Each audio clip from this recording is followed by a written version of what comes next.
They don't call them monsters-in-law for nothing. Mothers-in-law are notorious for being controlling, judgmental, critical, and overbearing. And like any toxic person, a toxic mother-in-law is a soul-sucking parasite that feeds on your misery. To protect yourself and your loved ones, you first need to know your enemy. Here are the top 10 signs you have a toxic mother-in-law. Number 1, she is always right, without exception. Which means that she's never wrong. She'll never admit being wrong, and she will never apologize for anything. Number 2, she makes it clear she doesn't like you. She will communicate to you, in 1,000 subtle ways, that you are not good enough for her son or for her family. She will not say it to your face, no, but you will hear the message loud and clear. Depending on your self-esteem, you will either feel devastated or slightly amused. Number 3, she has control issues.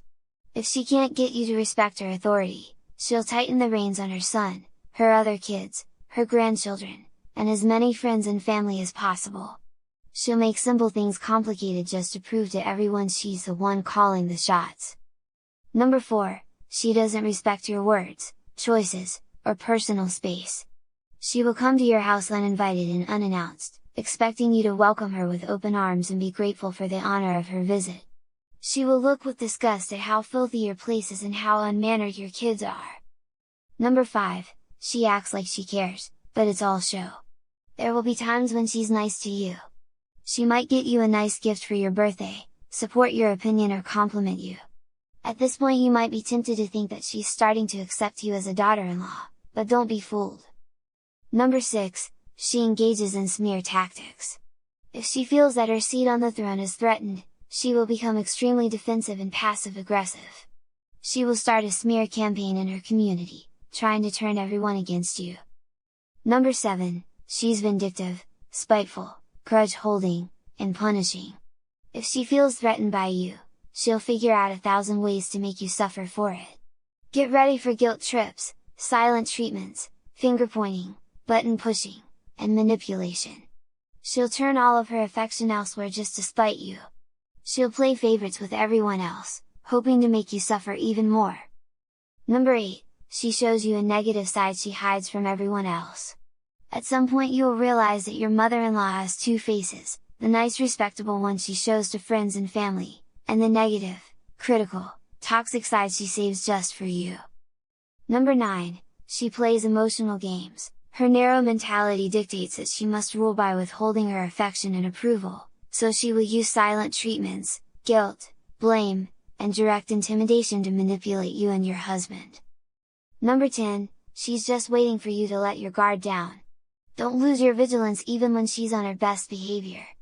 It may look like things are getting better. Then, out of nowhere, she will turn on you again, and you will be reminded that she will never accept you, and you can never have a relationship with her. Well, here are the top 10 tips for dealing with toxic mother-in-law. Number 1, don't let her toxicity poison you. Dwelling on all the negative things your mother-in-law says and does is no way to live your life. At some point, her motives, actions and feelings should fade into the background so you can focus on yourself and your relationship, instead. Number 2, consider why she might be treating you this way.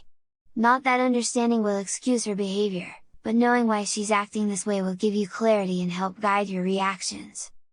Number 3, remember that she's probably not going to change. Don't endlessly try to make things better, solve the problems, mend all the fences, and improve yourself. At some point you have to admit that this is the way things are and move on. Number 4, avoid escalating conflict. Don't let her bait you into an emotional reaction. Instead of adding fuel to her fire, practice de-escalation techniques and conflict management. Number 5, insist on some physical distance. You don't need to move out of state, but you also don't need to attend every little event. Let your husband continue his relationship with his mother, but you don't have to be involved all the time. Number 6, remember that strong emotions make bad situations worse, so learn to detach. Instead of getting your feelings hurt, remember that her attitude has little to do with you. If the conflict is impossible to avoid, go ahead and respond honestly. Don't be rude, but be clear and neutral about your feelings. Number 7, enlist your partner's help. He must play an active role in your team, helping his mother adapt to her new position in the family hierarchy. Number 8. Recognize and avoid triggers. You are the bigger person, the one who understands the larger picture, so use that perspective in your favor. If she always acts out when you're at her house, then don't go over there so often. Number 9. Verbalize and enforce your boundaries. Can she drop by unannounced? Can she assert her own religious beliefs over yours? Can she dictate how you parent your children? Decide where you draw the line and don't back down from it. Number 10. Don't pick fights, but stand up for yourself. Let her do all the fight picking, mudslinging, and finger pointing, instead of reacting emotionally or defensively. Simply stand your ground.